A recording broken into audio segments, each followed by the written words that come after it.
Halo semuanya, ketemu lagi di channel Anong Oprek dengan gua Anong. Semoga semua dalam keadaan sehat walafiat, tetap dijaga kesehatannya, pakai masker, ikuti protokol kesehatan, sayangi keluarga, berpikir positif, dan yang belum subscribe, silahkan subscribe. Oke? Pada video konten kali ini gue bakal ngebahas tentang mixing ratio, di mana kita tahu masih banyak di antara teman-teman yang baru belajar atau masih bingung tentang cara mixing ratio yang tepat untuk pengaplikasian dari epoxy, cat, base coat, ataupun clear coat, oke? Agar menghasilkan hasil yang maksimal layaknya profesional ataupun pabrikan, oke? Oke, di depan gua ini udah ada banyak measurement untuk mixing ratio. Yang pertama ada mixing cup, ini harganya itu antara 7.000 sampai 15.000 atau bahkan ada yang 20.000. Alat yang ini, yang pertama ini, itu bisa dipakai berulang kali ya Mas Bro ya.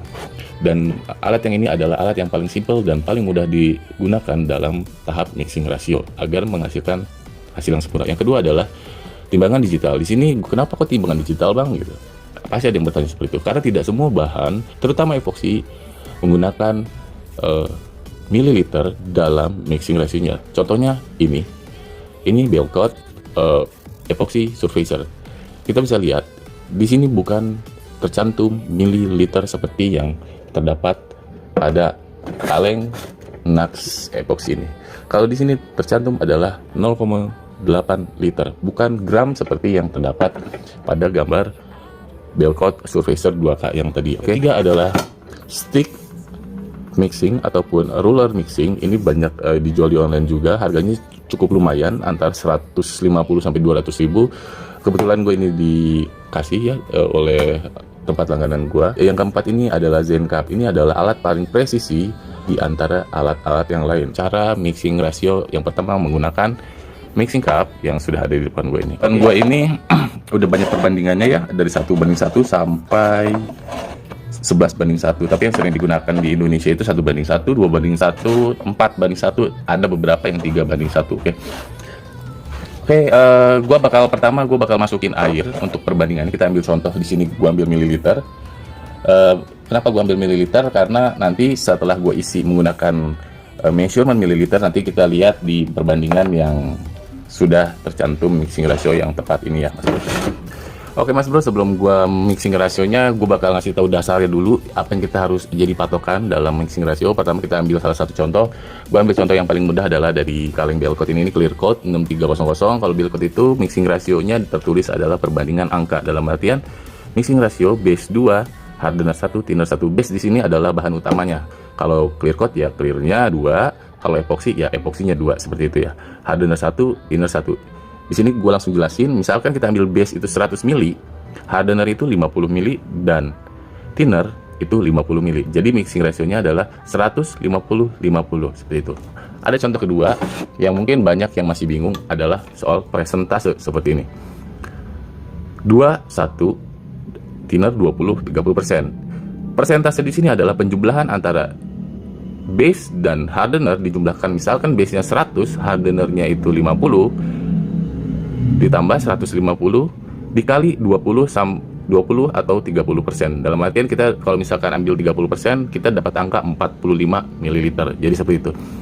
Perhitungannya tidak jauh lebih sama seperti 211. Kalau misalkan 211 kita dapat thinnernya itu 50 ml, tapi kalau 30% kita dapat 45 ml.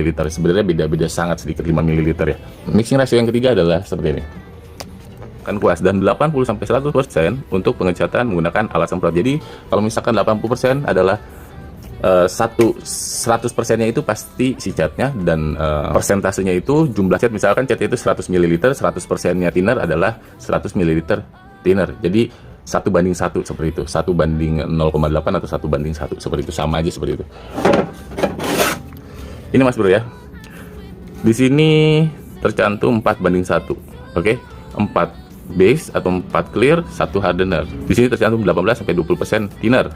Dalam artian 4:1, 4 base-nya, 1 hardener, dan yang 20% adalah thinnernya. Tapi kita lihat dulu. Nah, rekomendasi yang 2 ini diperuntukkan untuk spray gun 1,7 sampai 2,6 mm, dengan artian memiliki nozzle yang gede.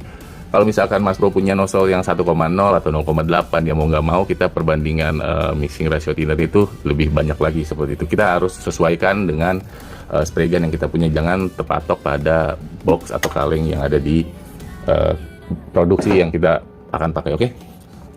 Oke, kita langsung. Tadi gue bakal ambil mililiternya, nanti setelah gue masukin mililiter langsung gue perbandingan di angka yang sudah presisi ini. Kita ambil di 100 mili langsung di angka 2. Kalau misalkan kita diambil 50 mili, kalau misalkan 2 banding 1 berarti nanti 25 mililiter, ntar ribet lagi. Gue bakal diambil 100 mili, jadi nanti perbandingan 2 banding 1-nya itu kita dapat 50 mili. Oke, kita masukin 100 mili. Oke, 100 mili kita cek.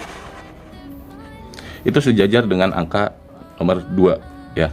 Oke, langsung kita masukin 2 banding 1. Berarti tadi base-nya itu 100, satunya itu 50 ml, berarti di 150 kita berhenti.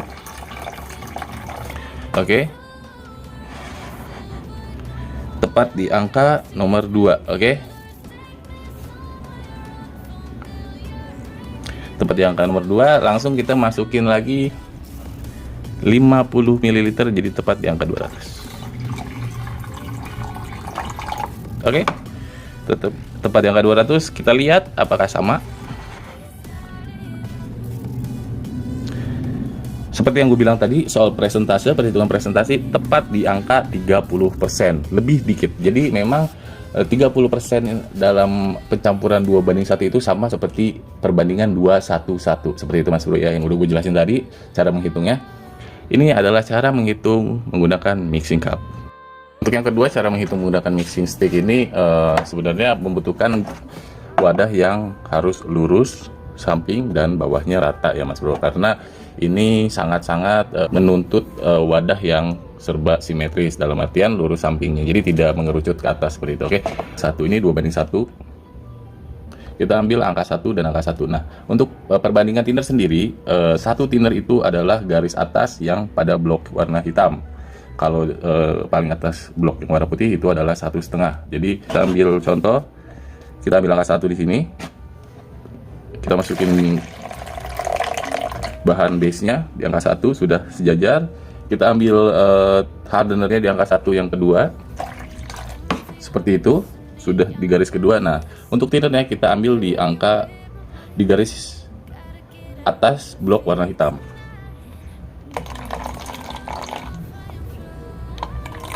Oke, seperti itu ya Mas Bro. Jadi mixing ratio menggunakan stick mixing ini lebih menuntut tempat yang simetris dan rata. Cara perhitungannya itu sebenarnya sama aja, perbandingannya tinggal berapa banding berapa. Contoh yang Belcoat Surfacer 2K ini untuk base-nya itu 1080 gram dan untuk hardenernya itu 184 gram. Tapi kalau misalkan kita bagi 1080 dibagi 184 itu kita dapat angka 5, sekian perbandingannya.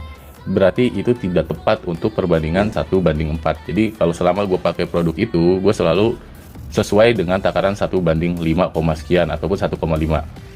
Seperti itu Mas Bro. Jadi perbandingannya misalkan kita ambil 100 gram dari base-nya atau dari epoksinya, gue memasukkan sekitar 20 gram untuk hardenernya. Seperti itu Mas Bro. Oke, untuk timbangan cara kerjanya seperti itu. Untuk misalkan Mas Bro ingin menggunakan mixing cup untuk epoksi, perbandingannya 1:4 atau 1:5, itu balik lagi ke Mas Bro. Mas Bro sudah terbiasa menggunakan mixing cup untuk perbandingannya dan patokannya dari mililiter seperti ini, 4:1 seperti ini, dan sudah biasa seperti itu dan tidak ada masalah, lakukan terus. Di sini gue hanya memperlihatkan bahwa untuk mengukur mixing ratio itu menggunakan banyak cara dalam pengukurannya, seperti itu. Oke, yang terakhir di sini gue ada Visco Cup atau viscometer di sini.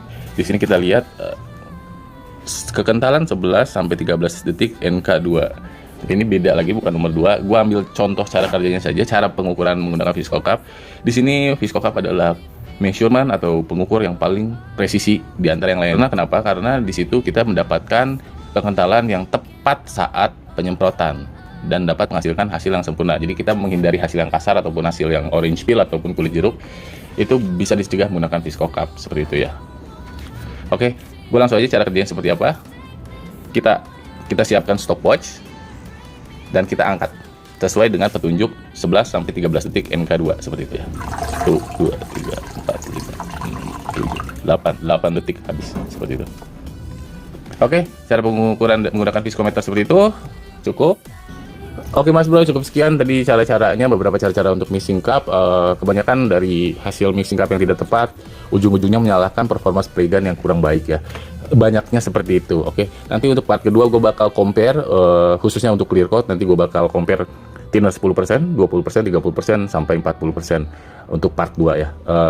Bagaimana mixing ratio itu sangat-sangat krusial dalam menentukan hasil yang maksimal. Oke, cukup sekian video dari gua, semoga bermanfaat. Mohon maaf kalau ada salah-salah kata. Yang belum subscribe, mangga subscribe, bantu channel ini bangkit terus ke depannya. Sampai ketemu di video gua selanjutnya. Terima kasih, dadah.